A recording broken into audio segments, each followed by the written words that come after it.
Well, let's cross live now and speak to Harry Quilter-Pinner, Executive Director of the IPPR, the Institute for Public Policy Research. Harry, good to talk to you. What do you think of the Prime Minister's decision? Well, I think the government were right to act decisively to increase defence spending. Over the last 80 years, we've seen a decline in defence spending from around 8% of GDP to 2% of GDP. And that's been enabled by a more peaceful world and a security guarantee from the US. And both of those assumptions are now challenged. We have a more insecure world, and the US is a less reliable ally.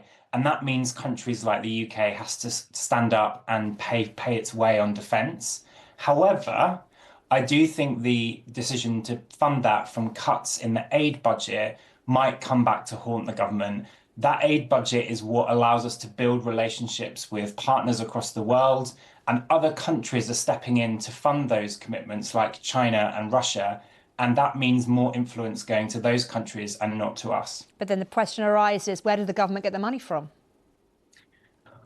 Well, look, I mean, this is a structural shift in what the state has to fund. We're going back to a world where we have to have higher defence spending. And that fundamentally means we're going to have to relook at taxes, because the choices otherwise of cutting further into vital public services in the UK or borrowing more when it's very difficult for the government to increase rates of borrowing are really difficult. Over the long term, I think they really have to look at the tax pledges they made coming into this election and whether, given this change in circumstances, those are still deliverable. Let's talk a little bit about what this money potentially could be spent on, because talking about defence spending does cast the net quite wide. What do you think it is the government needs to focus on most? I think what we've seen in the strategic defence review that was done recently, and there's obviously more work being done this now, is that in recent years we've seen the military capabilities of the UK, both in its equipment, but also in the number of personnel and our ability to deploy them, that has shrunk over time.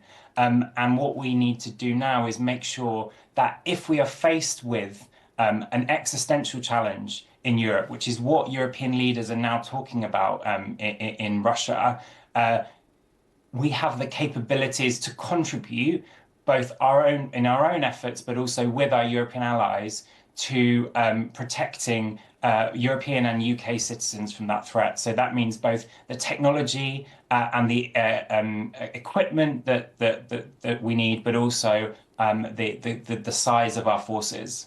We heard already, didn't we, from the US Defence Secretary, very encouraging tweet on X about the UK's move to raise its defence spending budget. I mean, clearly this has been done with that trip to Washington by the Prime Minister in mind.